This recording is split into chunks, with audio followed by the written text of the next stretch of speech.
নবী আমার বলেন এমন কিছু লোকজন হবে যাদের চেহারাটা নূর দ্বারা ঝলমল করতে থাকবে। সুবহানাল্লাহ। ফি বুজুহিহিমুন নূর, তাদের চেহারাটা নূর দ্বারা ঝলমল করবে। এই কঠিন পরিস্থিতির মধ্যে এমন কিছু লোক থাকবে যে সমস্ত লোকের চেহারাগুলো নূর দ্বারা ঝলমল করতে থাকবে। আলা মানাবিরিল লুকলুই, স্বর্ণ মণিমুক্তা খচিত আসনে হেলান দিয়ে তারা বসবে, চেহারার মধ্যে নূর ঝলমল করবে। সবাই একটু কল্পনার জগতে চলে যায়, তাহলে বুঝা সহজ হয়ে যাবে। সবাই চোখ বন্ধ করে কল্পনার জগতে চলে যায়। এই কঠিন পরিস্থিতির মধ্যে যখন আমার আপনার চেহারাটা নূর দ্বারা ঝলমল করতে থাকবে, স্বর্ণমণি মুক্তা খচিত আসনে হেলান দিয়ে বসে পড়ব। এই কথা যখন শুনলেন সাহাবায়ে কেরাম নবীজির কাছে প্রশ্ন করলেন, ওগো আল্লাহর নবী, ফাজাতা আরাবিয়ুন আলা রুকবাতাইহি, একজন বেদুইন ব্যক্তি এসে নবীজির সামনে হাঁটু গেড়ে বসে বললেন, ওগো আল্লাহর নবী, কোন গুণের কারণে, কোন সিফাতের কারণে, কোন কারণে ওই ব্যক্তির চেহারা নূর ঝলমল করতে থাকবে, স্বর্ণমণি মুক্তা খচিত আসনে হেলান দিয়ে বসবে? আমরা কি শুনতে চাই এ কথা? একটু জোরে শুনতে চাই, শুনতে চাই। শীত এখন আর বেশি নাই, এখন একটু গরম পড়ছে, আওয়াজ দিয়ে কথা বলবো, ঠিক আছে তো ইনশাআল্লাহ? দেখা যাচ্ছে যুবকদের চেয়ে বৃদ্ধদের আরো আওয়াজ বেশি শুনতে পাই আমি। আমরা কি শুনতে চাই সবাই? চেহারা নূর দিয়ে ঝলমল কাদের করবে? চেহারা নূর দিয়ে ঝলমল করবে ওই সমস্ত ব্যক্তিদের। নবীজি বলেন, লাইসু বিআম্বিয়া ওয়ালা শুহাদা।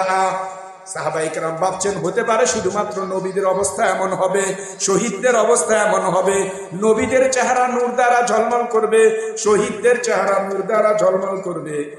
নবীজি এই জন্য উচ্চ প্রশ্নের জবাব দিয়ে দিলেন, লাইসু বিআম্বিয়া, না এরা নবীগণ নন, না এরা শহীদগণ নন। তাহলে এরা কারা? নবীজি বলেন, মিন কাবাইলা শাত্তা, এরা বিভিন্ন গোত্রের হবে, ওয়া বিলাদিন শাত্তা, এরা বিভিন্ন গ্রামের হবে, বিভিন্ন শহরের হবে। ইয়াজতামিউনা আলা যিকরিল্লাহি, এরা একত্রিত হতো শুধুমাত্র আল্লাহর জিকিরের জন্য। কার জিকিরের জন্য? ওয়ায়াযকুরুনাহু, আর শুধুমাত্র আল্লাহর জিকির করত। বন্ধুগণ আমার, উপস্থিত যারা তাওহীদি জনতা আছি, সবাই একটু চিৎকার দিয়ে বলি, আমরা যে এখানে আসছি কোন নোট আর ভোটের জন্য আসছি নাকি? আরো আসতে বলি, আমরা কি নোট আর ভোটের জন্য এসেছি? আমরা তো এসেছি আল্লাহ তাআলাকে স্মরণ করবার জন্য। এখানে কেউ যদি কাউকে যদি কিনে আনবার জন্য চেষ্টা করত, যদি বলা হতো আপনাকে এত টাকা দেবো, আপনি এখানে বসে থাকবেন, আমার মনে হয় এখানে কোনো লোক খুঁজে পাওয়া যেত না। কারণ যে যেই কথাই বলুক, যে যেই ধরনের কথাই বলুক না কেন, শুধুমাত্র আল্লাহ তাআলার কথার কারণে, আল্লাহর কোরআনের কথার কারণে, আল্লাহকে স্মরণ করবার কারণে আজকে এখানে উপস্থিত হয়েছে জনগণগুলো। এই জন্য এই জনগণ যখন আল্লাহর জন্য যখন একত্রিত হয়, তখন তাদের চেহারাটা নূর দ্বারা ঝলমল করতে থাকে। সুবহানাল্লাহ। একটু ভাবেন, আমাদের চেহারা নূর দিয়ে ঝলমল করবে, এই সেই বাগান, এই সেই জান্নাতের বাগান। দুনিয়ার বুকে জুয়া যারা খেলে, তারা মনে করে 1 কোটি টাকার জুয়া যদি খেলি আমি 1000 কোটি বিলিয়ন ডলারের মালিক হতে পারি। বন্ধুগণ আমার, এই জুয়া খেলার মধ্যে যতটা সে লাভ দেখেছে, দুনিয়ার এছাড়াও যদি আরো কোনো লাভ যদি তার সামনে যদি আসে, আমি তাদের উদ্দেশ্যে বলবো, একবার যদি আপনি যদি পড়তে পারেন সুবহানাল্লাহি ওয়া বিহামদিহি সুবহানাল্লাহিল আযীম, আর এই কথা যদি আল্লাহর নবী যেভাবে ঘোষণা দিয়েছেন, যেভাবে আল্লাহর নবী বলেছেন, কালিমাতানে খফিফাতানে আলাল লিসান, এমন 2টা কালিমা আছে যেই 2টা কালিমা জবানের মধ্যে একেবারে হালকা, সাকিলাতানে ফিল মিজান, মিজানের পাল্লার মধ্যে অনেক বেশি ভারী, হাবিবাতানে ইলার রহমান, রহমানের কাছে অনেক বেশি প্রিয়, সুবহানাল্লাহি ওয়া বিহামদিহি সুবহানাল্লাহিল আযীম। এই 2 কালিমা কেউ যদি পড়ে মারা যায়, এই 2 কালিমা ঘোষণা করার কারণে আল্লাহ তাআলা তাকে চিরস্থায়ী চিরসুখের আবাসস্থল জান্নাতে পৌঁছিয়ে দিবেন। এই জান্নাতে আমরা যেতে চাই, কথা বলেন, যেতে চাই।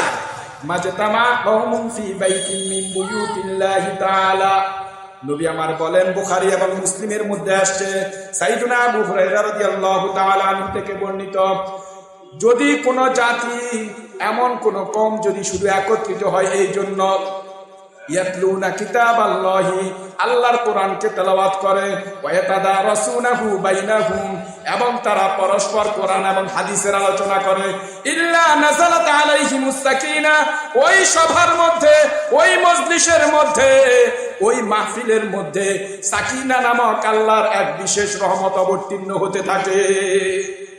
যদিও দেখতে পাচ্ছি নাগদারপাড়া এলাকার মধ্যে সাধারণ চাটাইয়ের মধ্যে বসে আছি, সম্মানিত সভাপতি মহোদয় বসে আছেন, মোতাল্লি বসে আছেন, ওলামায়ে কেরাম বসে আছেন, বিজ্ঞ বিদগ্ধ ওলামায়ে কেরাম বসে আছেন, মনে হচ্ছে যেন সাধারণ জায়গায় বসে আছি। না, সাধারণ জায়গা নয়, আমাদের এখানের মধ্যে এখন আল্লাহ তাআলার সাকিনা নামক এক বিশেষ রহমত অবতীর্ণ হচ্ছে। ওয়া গাশিয়াতহুমুর রাহমা, রহমত চারদিক থেকে ডেকে নিচ্ছে। ওয়াগাশিয়াতহুমুর রাহমা ওয়া হাফাতহুমুল মালাইকা, শুধু এইটুকুর মধ্যে নয়, ফেরেশতারা চারিদিক থেকে তাদেরকে সাদর সম্ভাষণ জানাতে জানাতে তাদেরকে বেষ্টন করে রেখেছে। ওয়া যাকারাহুমুল্লাহু ফী মান ইনদা, নবীজি বলেন এই দুনিয়ার বুকে যেরকম বান্দা আল্লাহর কথা বলে, এই দুনিয়ার বুকে বান্দা যেমন আল্লাহর কথা বলে, আল্লাহ তাআলার কাছে যেই সমস্ত ফেরেশতারা আছে যারা জীবনে কোনোদিন গুনাহ করে না, কোনো পাপ করে না, গুনাহ কোন জিনিস তা তারা বুঝে না, এই জন্য ফেরেশতাদের পরিচয় দিতে গিয়ে আল্লাহ তাআলা বলেন লা ইয়াসুনাল্লাহা মা আমারহুম ওয়া ইয়াফআলুনা মা ইউমারুন, তাদেরকে যা নির্দেশ দেওয়া হয়েছে শুধুমাত্র তারা তাই পালন করে, এর বাইরে নাফরমানি কি জিনিস এটা তারা বুঝেই না। সুবহানাল্লাহ, ফেরেশতারা নাফরমানি বুঝেই না। ওই ফেরেশতাদের সামনে আল্লাহ তাআলা আল্লাহর এই বান্দাদের কথা, ওই ফেরেশতাদের সামনে আল্লাহ তাআলা আল্লাহর এই বান্দাদের গুণকীর্তন করতে থাকে। এই জন্য আল্লাহর ঘোষণা করব, আল্লাহর জিকির করব, কে খুশি হবে? আরো জোরে বলি, কে খুশি হবে? আমরা যদি আল্লাহর নাম যদি জোরে যদি বলি আল্লাহ, এই কথা যদি বলি, পৃথিবীর কোনো শক্তি আছে নাকি আমাদেরকে এখানে মেরে ফেলবে? কি বলেন, আমাদেরকে মেরে ফেলবে? আর যদি আল্লাহর নাম জোরে বলার কারণে যদি আমি মারা যাই, তাহলে তো আমি শহীদ, এর চেয়ে বড় শান্তি আর কি আছে? এই জন্য এখানে যে আমরা যে বসেছি, আমাদের কোনো শক্তি সামর্থ্য আছে না? আল্লাহ আমাদেরকে বসার তৌফিক দিয়েছেন। কে দিয়েছেন তৌফিক? আল্লাহ তাআলা। ফাযকুরুনি আযকুরকুম ওয়াশকুরুলি ওয়ালা তাকফুরুন, আল্লাহ বলেন বান্দা তোমরা আমাকে স্মরণ করো, আমার জিকির করো, ওয়াশকুরুলি আমার শুকরিয়া জ্ঞাপন করো। এত